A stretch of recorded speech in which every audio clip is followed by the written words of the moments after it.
humains. Excellences, le M23, soutenu par les RDF, a commis des atteintes et des violations généralisées et systématiques dans le nord et le sud Kivu, visant à intimider et à contraindre la population civile pour renforcer ses rangs et imposer l'ordre et la sécurité. Le M23 a exécuté sommairement des civils, surtout des hommes, soupçonnés de collaborer avec les forces gouvernementales. Il a tué des civils, y compris des enfants, sans raison apparente.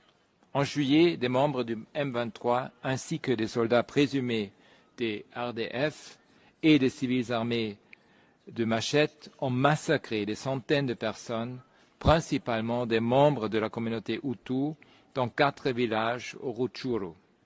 C'est l'un des incidents les plus meurtriers enregistrés depuis la résurgence du M23 en 2022.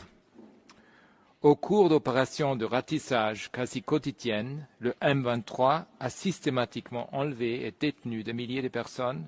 Ces opérations visaient des membres présumés des forces armées de la RDC et les groupes affiliés, mais aussi leurs familles ou toute personne soupçonnée d'être liée à eux, ainsi que des membres de la société civile.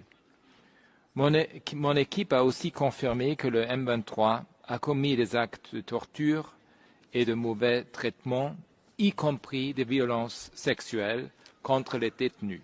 Certaines personnes ont été battues à mort ou sont mortes de blessures, d'asphyxie ou de faim et de déshydratation. D'après le témoignage, certains gardes étaient rwandais.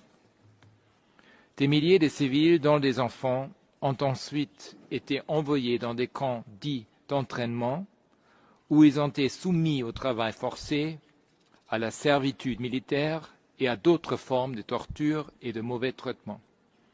Le sort de centaines d'hommes, de femmes et d'enfants enlevés reste inconnu.